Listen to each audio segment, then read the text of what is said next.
Usahawan ni namanya Nur Fazli bin Muhammad Fauzi. Usahawan ni asalnya dia tahu hijrah daripada kawan-kawan. Selepas tu dia pun datang office untuk apply hijrah. Dia hantar dokumen untuk permohonan 10,000. So sebenarnya kalau pinjaman hijrah ni kita tak adalah boleh memberi pinjaman yang besar. So kita pun membuat lawatan ke permis perniagaan. So bila kita nilai perniagaan usahawan ni, kita dapati yang usahawan ni layak untuk membuat pinjaman RM10,000 lah. Bila kita kat sana, kita nampaklah yang usahawan ni sebenarnya dia ada dua perniagaan. Yang mana satu tu adalah perniagaan air cantik, iaitu produk kesihatan, dan ada juga perniagaan sampingan lah, iaitu tudung. So bila kita nilai-nilai, sebenarnya usahawan ni pun dia tak nak buat pinjaman lama. Dia hanya ingin membuat pinjaman 10,000 selama 6 bulan. So pada awalnya kita memang was-was lah. Tapi bila kita berikan pinjaman dan kita tengok pinjaman bayar balik permohonan adalah baik dan cantik, so kita pun offer dia untuk pinjaman yang lebih besar, iaitu 30,000. Okay, yang pertama macam mana pun untuk kita menilai usahawan, pertama memang daripada perniagaan dia lah, flow keluar masuk duit dia.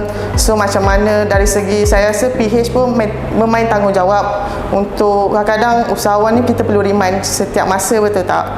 So bila kita remind, kita jaga rekod dia, insya-Allah lah dia boleh jadi usahawan yang terbaik lah untuk cawangan kita. Pertama, konsisten lah pembayaran. Sepatutnya itulah paling penting sebenarnya kan. Bila kita dah buat pinjaman, macam mana pun kita mesti kena ada tanggungjawab lah untuk membuat bayar balik pinjaman. Lepas tu peniaga tu kena ikhlas lah, dan membuat pembayaran pun kena ikhlas. Satu je, bila kita buat pinjaman mesti kena ikut kemampuan.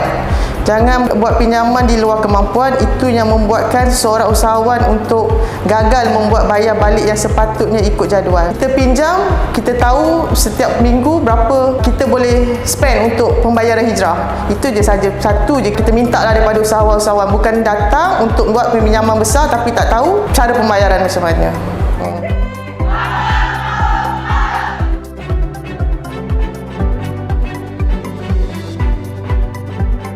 Bismillahirrahmanirrahim. Assalamualaikum warahmatullahi taala wabarakatuh.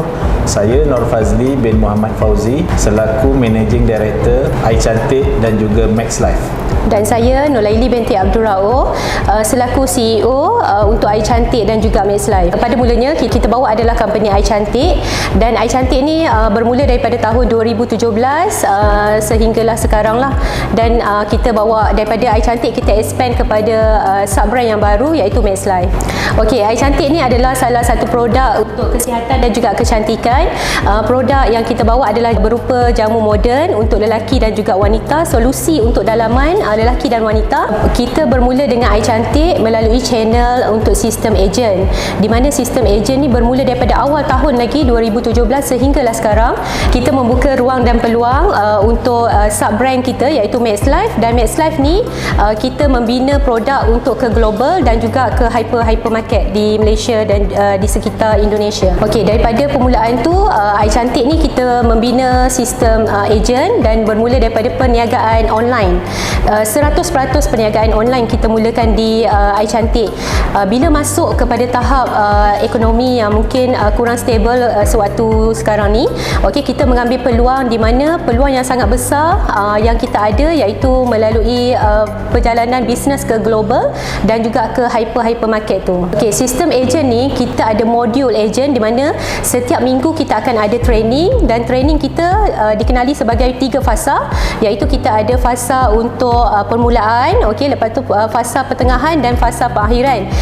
Tiga fasa ni semua melalui training yang kita jalankan melalui modul yang kita bina. Daripada 300 orang ejen dan berkembang sehingga 3,000 orang ejen. Sepanjang kita berniaga untuk Air Cantik ni dan juga untuk Max Life, kita dapat membezakan produk di Air Cantik dan juga di Max Life ni.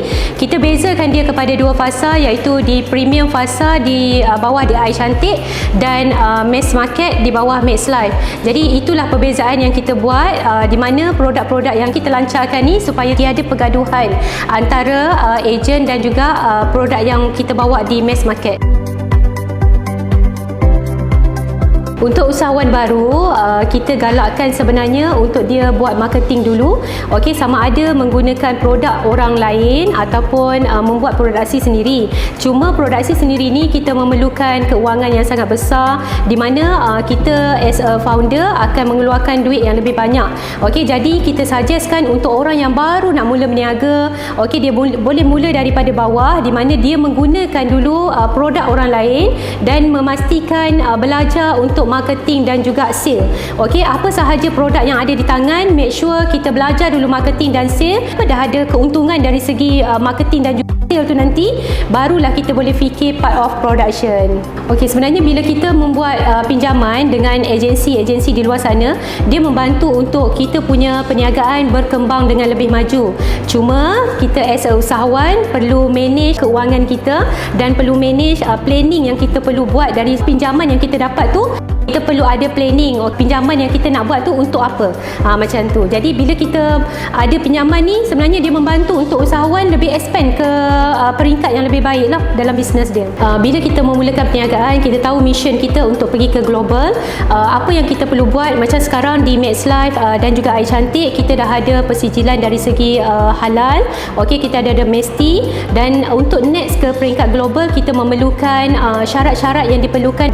Contoh macam Indonesia, okey, nak masuk produk di market Indonesia, kita memerlukan BPOM. Nak masuk produk di Canada, kita memerlukan FDA. Jadi benda-benda ni yang perlu kita usulkan. Okey, perlu dalam proses yang sama, perlu ada untuk memastikan produk kita di global boleh menjalankan pasaran secara sah di sana. Bermula dengan perniagaan, okey, marketing yang sepatutnya kita buat adalah kekalkan marketing tu berterusan.